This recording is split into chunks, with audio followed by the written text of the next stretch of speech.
वंदे अहम करुणा सिंधुम जयनेतादासं प्रभुम यत्पाद पद्मयोर्दीप्ता कार्य सिद्धिर्भवेदपि।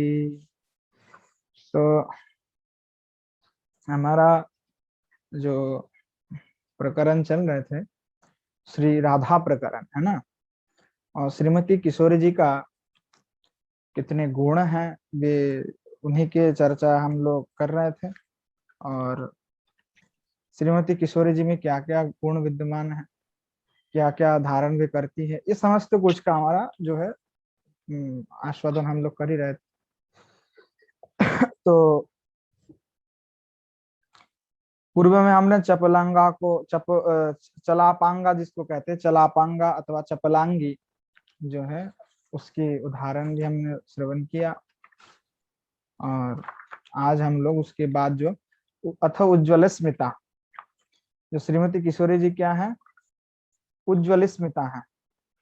तो उज्ज्वल स्मृति का भी उदाहरण दे रहे गोसाई पाद कि तव वदन विधौ विधौ तुम ध्यान स्मित सुधयाधर लेखी कामो दीक्ष सखी लघु रघभी चकोर बरिया प्रमद मदधूर बुद्धि रुज हिते।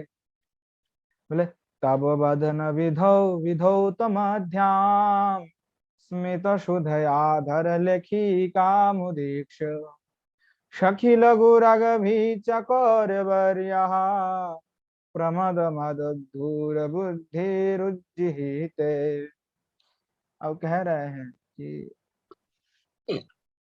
तब बदन इति विशाखा वाक्यम, विशाखा जी कह रहे हैं, ये जो तब बदन विधो जो कह रहे हैं ना, तब बदन, तो विशाखा का ये वाक्य है कि आपके जो बदन है स्मित शुदय, स्मित शुदयति स्मित मिदम पृष्ठ दर्शन जातो हर्षम तच्चा आवन्निखया संगतम अपि किंचिदेवो निष्क्रांतम विधौत मत्यम स्खलितम मध्य प्रदेशामित्याधर रेखा मध्य प्रदेश वो त्याद व्याख्ते हैं कि यह जो कह रहा है कि श्री विशाखा के वाक्य स्मितो सुधया, ये स्मितो जो स्मितो मतलब हास्य जो बदन है, और स्मितो बदन को देख करके एकदम जो पृष्ठ दर्शन जाता, पृष्ठ दर्शन मतलब पृष्ठ मतलब जो प्रियतम है जैसे कि श्री ठाकुर जी, तो प्रियतम की दर्शन से पृष्ठ जाता दर्शन से जो उनमें जो हास्य होता है, हर्ष उत्पन्न होता है। पृष्ठ की दर्शन से हर्ष मतलब हर्ष उठा है हृदय में। अगर कोई किसी को प्रेम करता है और उसका दर्शन हो जाए तो उसको बड़ा आनंद आता है कि नहीं आता है? मतलब किसी को अगर आप प्रेम करते हैं और वो आपको मिल गया, मानिए सामने सामने, तो आपको बड़ा आनंद होगा। तो बड़ा इस प्रकार से जो पृष्ठ को जब कोई मिल जाता है तो बड़ा आनंद आता है। और इसके कारण जो स्मित हास्य व्यक्ति तो क्या होता है, हासते मुस्कुराते हैं, बड़ा आनंद आता है उनको भी। तो कह रहा है उस प्रकार से तच्च आवत्तित है, और संगतम अभी किंचिदेव निष्क्रांतम विधुतो, कि कह रहा है कि अब जैसे कि उनको दर्शन करके जो पृष्ठ दर्शन से हर्षोत्पन्न होता है, और तब उससे क्या होता होता है कि पर जैसे कि सखी आदि उनके साथ में रहता है, तो देखने के बाद क्या होता है कि वो हंस रहे हैं इसको दिखाना नहीं चाहते। वो क्या करते हैं, अपने आप को अपने अंदर वो मतलब छुपा लेते हैं, उसको पुनः पुनः मतलब अपने आप को संगोपन कर लेता है। तो परंतु क्या होता है ना कि जब उनको देखते हैं श्रीमती किशोरी जी, तो देखने पर जो उनकी जो आ, देख करके उनकी हृदय में जो प्रसन्नता होता है, उससे सखियों को पता लग जाता है कि ये श्रीमती किशोरी जी की जो आधर है उसमें जो हास्य उत्पन्न हो रहा है, जैसे थोड़ा सा मुस्कान जो उत्पन्न हो रहा है, उससे उनको लग जाता है कि भाई कुछ तो गड़बड़ है। तो उनको वो पहले से पता हो जाता है। तो इसलिए यहाँ पे कह रहा है कि जो कई एक दिवस में कभी भी, मतलब ये कई एक दिवस में तब बदन विधौ विधुत मुख्य स्मित सुकया कि श्रीमती किशोरी जी जो है बैठी थी। अब श्रीमती किशोरी जी किसका, श्री ठाकुर जी का दर्शन किया। और श्री ठाकुर जी का दर्शन करके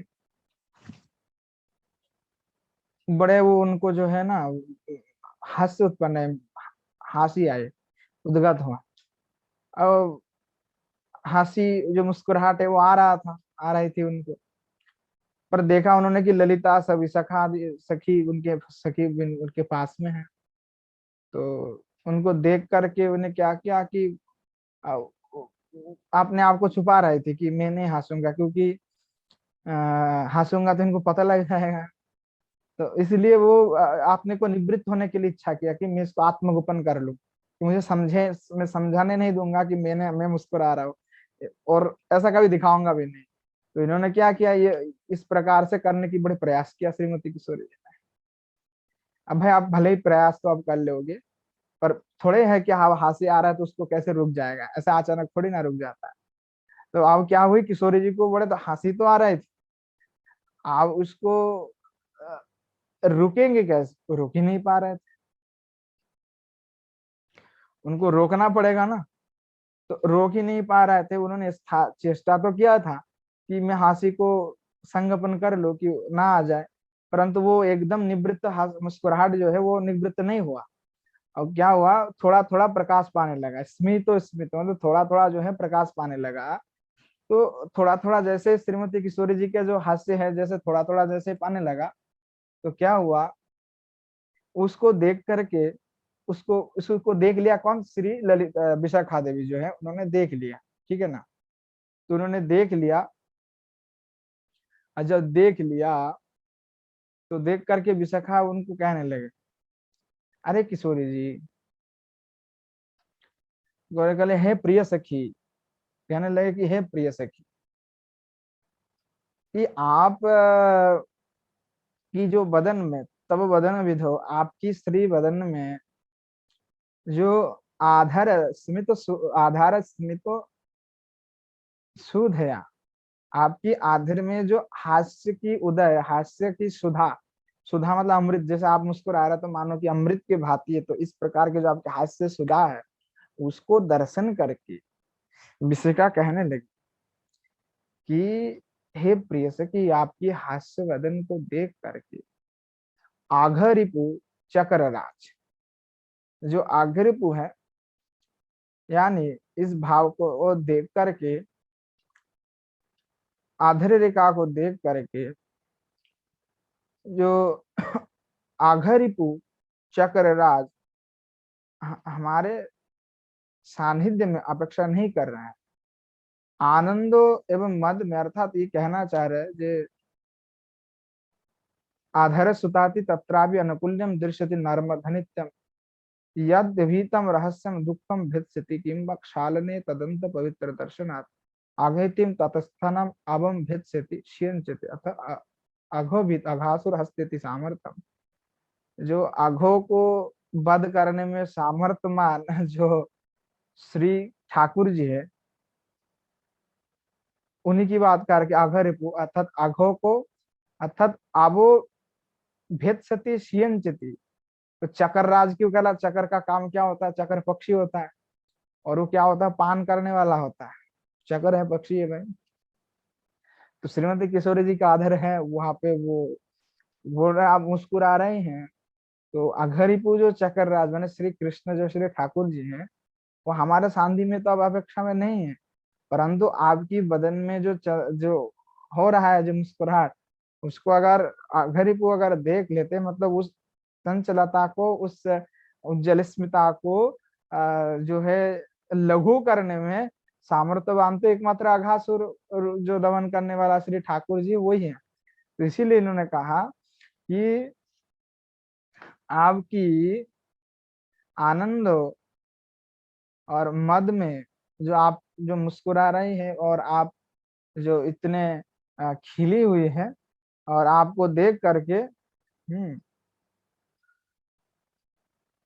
आपको देख करके जो अघों को दमन करने वाला जो ठाकुर जी है, चकर पक्षी जो के जैसा गुण वाले जो श्री ठाकुर जी है, बोले वो आनंद में और मद में वो क्या हुआ कि आपको देख करके उद्धुर बुद्धि हो करके, मतलब उद्धुर बुद्धि मतलब क्या हुआ कि आपकी सानिध्य में रह करके आपकी जो अधरता है, आपकी जो ये आपकी हृदय में जो आप आनंद का आभास हो रहा है और श्री ठाकुर जी की जो पाने की आपकी इच्छा हो रहा है, वो पूर्ण करने के हेतु उद्धुर बुद्धि हो करके वो शीघ्र ही श्री ठाकुर जी देखिए आ रहा है, आ रहा है ठाकुर जी आता है।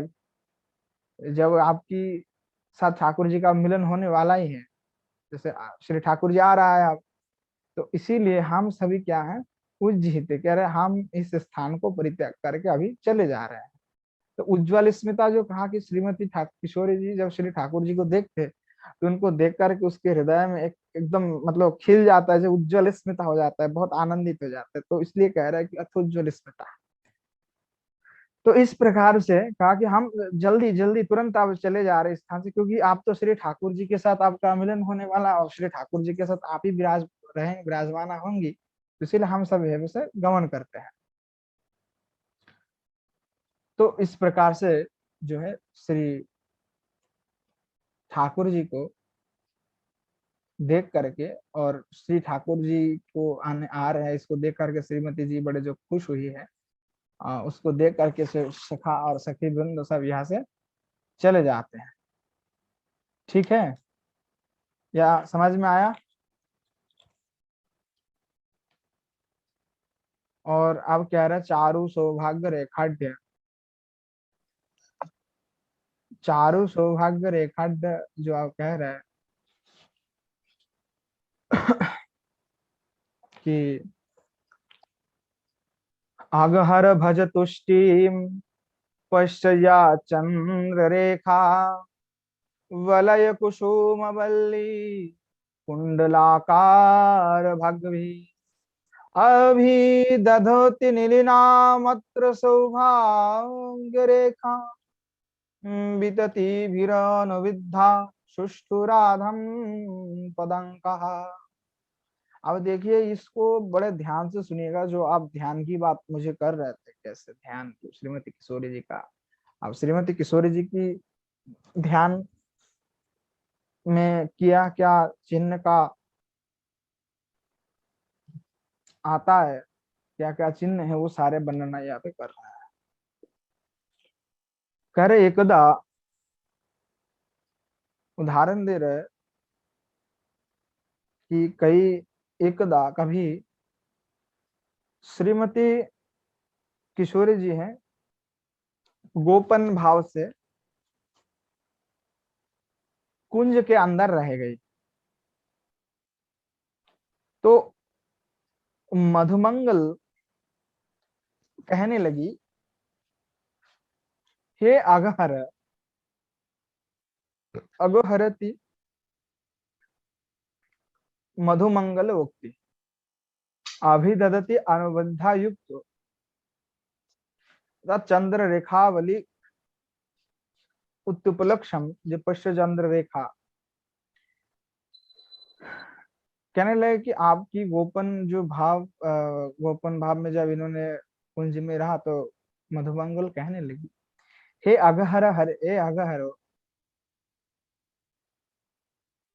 जो कहने लगी श्री ठाकुर जी को, हे अगहर हे कृष्णा, श्रीमती राधा जो है इसी स्थान में है, भज तुष्टिम पश्य, श्रीमती राधा इधारी हैं, यहाँ कहीं पे अब गई नहीं है।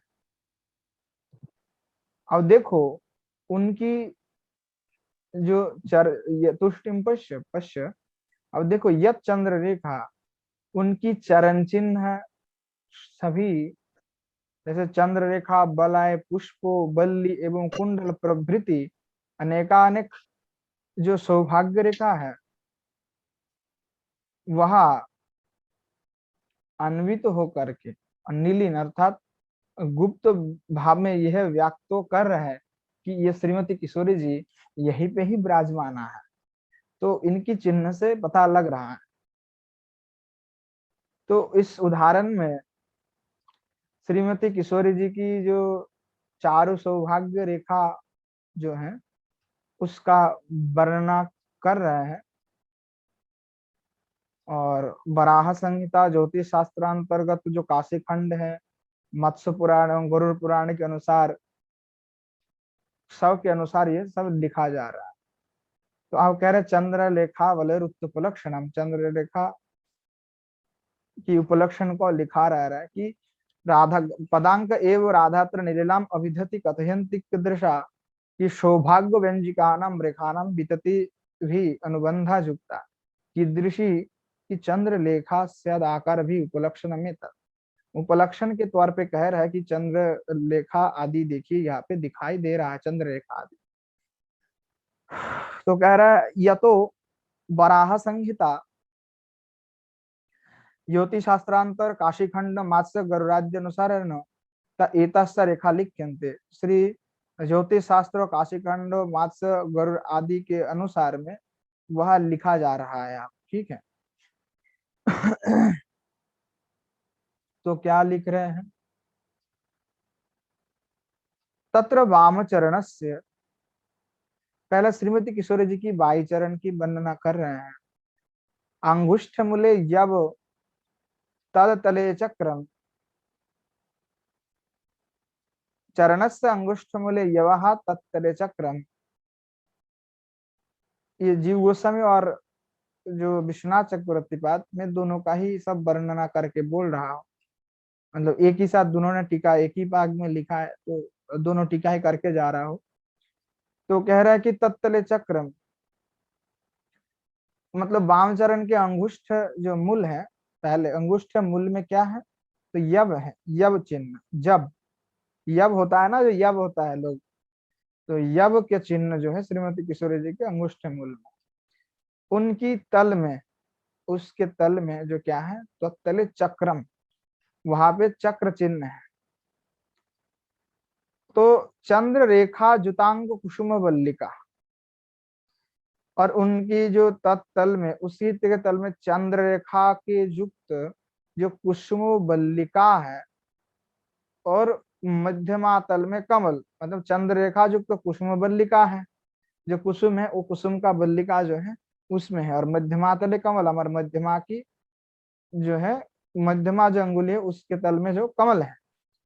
तो ये भी जो आचार्य पाद जीव गोस्वामी भी कह रहा है, और रघुनाथ विश्वनाथ चक्रवर्ती पाद भी कह रहा है, अंगुष्ठमूले यवः तत्तले चक्रम तत्तले छत्रम तत्तले वलयम तर्जन अनुष्ठा संधिमारभ्य वक्रगता यावत चरण मूर्ध रेखा मध्यमतले कमलम कमलतले ध्वजा सपतका कनिष्ठतले अंकुशा पार्श्व अर्धचंद्रः तदुपरि बल्ली पुष्पंच इत्येकादशः। अब यहाँ पे हमारा जो है कह रहे हैं कि मध्यमा कमल तल ध्वजा सा पताका, और कह रहे कमल तल में पताकायुक्त जो पताकायुक्त जो ध्वज है वो है, और ध्वज मध्यमा के दक्षिण भाग से होते हुए आगत जो मध्य चरण है उस तक ऊर्ध रेखा है, एवं कनिष्ठा तल में जो क्या है अंकुश है, इस प्रकार से सप्त है। और कह रहा है कि कनिष्ठा तल में अंकुश, पार्श्व अर्धचंद्र, तद उनके ऊपर में बल्ली पुष्प, और तर्जनी और अंगुष्ठ के संधि से आरंभ करके वक्रगता जावदर्ध चरणम ऊर्ध रेखा है। तो इस प्रकार से, और मध्य मातल में भी कमल है, इस प्रकार से एकादश जो है वहां पे लक्षण दिया गया। जीव गोस्वामी ने 7 लिखा है और विश्वनाथ चक्रवर्ती पाद ने एकादश कहा। तो कह रहे हैं ये लक्ष्य है अथो दक्षिण चरण से, अब कह रहे कि दक्षिण चरण में क्या है, अब उसका वर्णन कर। जो दक्षिण चरण की अंगुष्ठा मतलब जो बड़े आंगुल है उसके मूल में, अंगुष्ठा मूल में शंख है, पार्श्व मत्स्य, उसके बाद के जो है उसमें है मत्स्य है पार्श्व देश में। विश्वनाथ चक्रवर्ती पाद थोड़ा सा आगे पीछे करके लिखते हैं।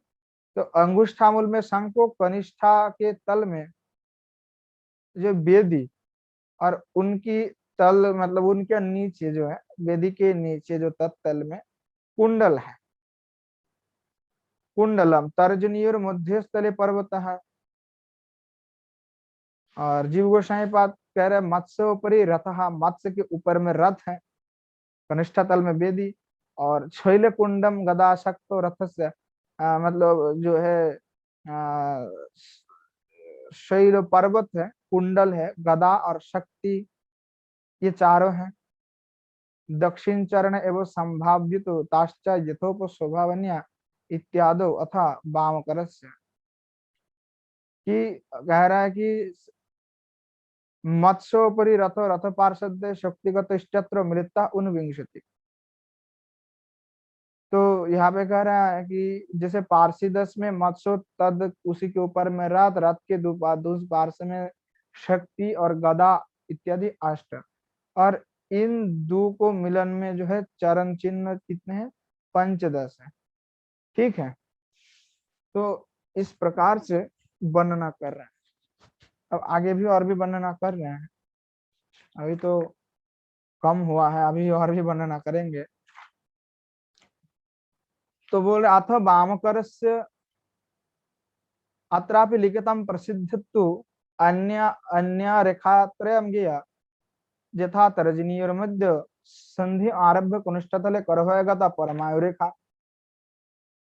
अब वो कह रहा है कि देखिए हस्त का चिन्ह भी कह रहे हैं, तर्जनी मध्यमा के संधि से आरंभ करके कनिष्ठ तल में जो करभाग से गया जो रेखा है, कनिष्ठा के अधभाग जो पर्यंत है वो परमायु रेखा है।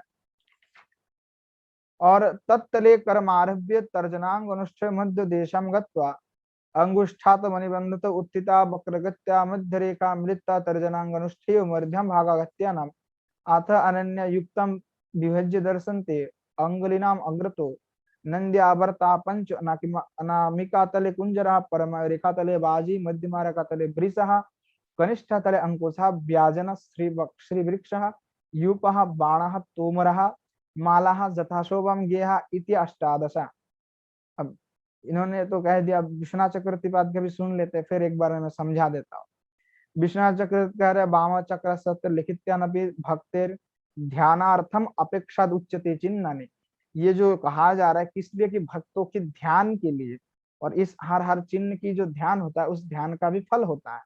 और धन से मन की इंद्रिय आदि जो है वो हमारे जो है वो सही होता है। तो कह रहा है कि वो ध्यान अवश्य करना चाहिए, इसलिए अब बता रहे हैं कि जो और क्या क्या उसका है हाथ में। तो कह रहा है कि यथा तर्जनीर मध्य संधि में आरंभ कनिष्ठा तले करभयगत परमाय रेखा तत्तले कर्मारभ तर्जनांगुष्ठैर मध्यभागत अन्यम अंगुष्ठा मणिबंधत उत्थिता वक्रगत्य मध्य रेखा मिलिता तर्जन अंगुष्ठैर मध्यभागत्य न यथान्य युक्त अभिभज्य दर्शन तेले अगले नाम अग्रतो नंदवर्त्या पंचः अनामिका तले कुंजरा परमाय रेखा तले बाजी मध्य रेखा तले वृषः कनिष्ठ तले अंकुशः व्यजन वृक्ष यूप बाण तमर माला यथा शोभितम इत्याष्टदशा। अब ये पे कह रहा है कि जो तर्जनी और मध्यमा की जो संधि, तर्जनी ये हो गया तर्जनी और ये मध्यमा, इसकी संधि ये बीच वाला, तो यहाँ से ये बीच है, जो यहाँ से आरंभ करके कनिष्ठा की अधोभाग, यहाँ से लेकर के कनिष्ठा की अधोभाग, ये निम्न के जो रेखा आता है, ये वाला हमारे जो हाथ में रेखा होता है ना ये, तो बोला ये जो रेखा है उनकी परमायु रेखा है। तो परमायु कितने दिन का है कोई पता नहीं, परमायु रेखा है, उसका चिंतन करने से भक्त का भी जीवन का आयु वृद्धि हो जाता है, भक्ति में आयु वृद्धि हो जाता है, जीवन का वृद्धि नहीं होता। तत्तले उनकी तल में ऐसे वहां की तल है, उनसे बहिर्भाग से आरंभ करके तर्जनी और अंगुष्ठ के मध्य में, तर्जनी से लेकर के तर्जनी और अंगुष्ठा ये वृद्ध है जो दोनों है, तर्जनी और अंगुष्ठा, इस मध्य में जो ये रेखा जो है एक एक एक और एक रेखा है, और अंगुष्ठ के आधा मतलब नीचे एवं मणिबंध से, ये मणिबंध होता है, तो मणिबंध से उत्थित होकर के वक्र गति के द्वारा तर्जनी अंगुष्ठा के मध्यगत एवं इसी में और एक रेखा, और अपर जो 5 अंगुली है उन सबके अग्रभाग में नंद्यावर्त रूप अर्थात चक्राकार चिन्ह है, 5 चक्र चिन्ह है, ठीक है। अनामिका तल में, अनामिका में तल में जो यहाँ पे जो क्या है कुंजर है, परमाय रेखा के तल में, ये जो परमाय रेखा कहा गया था उसके तल में अश्व है, और जो मध्य रेखा हमने कहा था मध्य रेखा तल में वृष है, और कनिष्ठा के तल में अंकुश है, और व्याजन है, बिल्लपत्र, जुब, बाण, तमर एवं माला, ये सारीबद्ध है। और इस प्रकार से अष्टादश चिन्ह जो श्रीमती किशोरी जी के चिन्ह हस्त में विद्यमान है। ये हो गया बाएं हस्त का। अब हो गया कह रहे दक्षिण मतलब डाया हस्त का, हमने दिखाया डाया में पर है बाया का ये। तो आप कह रहा है कि दक्षिण हस्त में जो है पहले बाया में का बताया, आप दक्षिण का बता रहे कि दक्षिण हस्त में क्या है कि दक्षिण में आधा दक्षिण करस्य पूर्ववत पारमाय रेखा त्रयमपि ज्ञेयम अंगुली नामाग्रत संख्या पंचा तर्जनी तले चामरम अत्रापि कनिष्ठ तले अंकुशः प्रासदः दुंदुभि वज्र सकट युगो को दंडासी भृंगारास्तु जता शोभम गया इति सप्तदशो तदेवं वामचरण सप्तो दक्षिण चरण अष्टो वाम करे अष्टादशा दक्षिण करे सप्तदश मिलित्वा 50।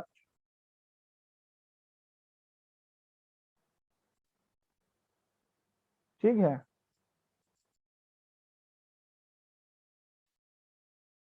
तो आप कह रहे हैं कि जीव गोसाई पाद की कह रहा है, विश्वनाथ चक्रवर्ती पाद भी कह रहा है उसी वही उसी प्रकार के। अनेक में तले कुंज रहा, परमाय दखले बाजी, मध्य रेखा तले वृषः, कनिष्ठ तले अंकुशः, व्याजन वृक्ष जित पावमाला तमरा यथाविष्टयदशा, और अथ दक्षिण पूर्वोक्तम परमाय रेखादि त्रम अपि ज्ञेयम। अब कह रहा है कि देखिए कि दक्षिणास्त में उस प्रकार से परम आयु मध्यमा और 2-3 रेखा बताया गया था, उसी प्रकार बाएं हस्त में दाहिने हस्त में भी उसी प्रकार के दक्षिण हस्त में।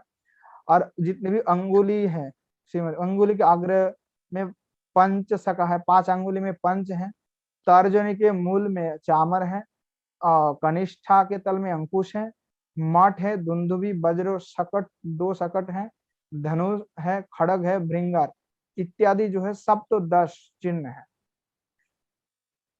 ठीक है ना। तो अब कह रहा है तदेव वामचरण सब तो, वाम चरण में श्रीमती किशोरी जी की 7 और दक्षिण चरण में 8, वाम कर में अष्टादश, बाएं हाथ में 18 और दक्षिण में 17।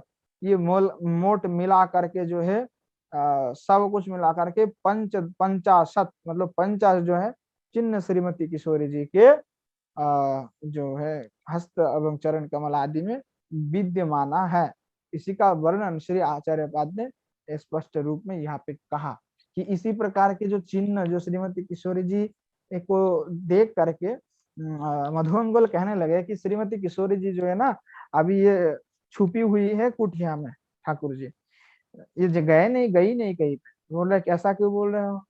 बोल रहे देखिए ना ये जो इन कुटिया के जो कुंज निकुंज के बाहर में ये चरण चिन्ह दिखाई पड़ रहा है, तो हमें तो लगता है कि जो चरण चिन्ह यहाँ पे दिखाई पड़ रहा किशोरी जी का ही है। तो किशोरी जी अगर जो चरण चिन्ह दिखाई पड़ा तो किशोरी जी कहीं ना कहीं यहाँ पे छुपी हुई है। तो इस प्रकार से श्री ठाकुर जी जान भी जाता है कि हाँ तो फिर श्रीमती किशोरी जी कुंज में पहले से छुपी हुई है। तो इस प्रकार से श्री ठाकुर जी की जो 50 जो चिन्ह है उस चिन्ह का भी ध्यान करना चाहिए। इसके ध्यान करने से सब अलग अलग जो कहा गया उसका ध्यान करने से अलग अलग प्रकार के जो है हृदय में जो है आनंद होता है, उस पर अलग अलग फल देता है। उसके और भी विचार विश्लेषण है, यहाँ पे केवल हमने क्या क्या चरण चिन्ह है वो हमने जाना। तो इस प्रकार से श्रीमती राधा रानी के जो प्रकरण है उस प्रकरण में और भी जो आगे होगा वो सब हम आस्वादन करेंगे। आज यही तक रहने देते हैं, विशेष इसको थोड़ा सा और भी ध्यान से पढ़िएगा। और जो चित्र है उस चित्र से आप मिला भी सकते हैं, अगर आपको मिल जाए तो चित्र में दे दूंगा, आप मिला के लीजिएगा किताब देख देख करके कि किया क्या है, उसमें आपको एकदम समझ में आ जाएगा बिल्कुल। ठीक है, तो आज यहीं पे रखते हैं। आज जय जय श्री राधे श्याम। राधे राधे राधे राधे।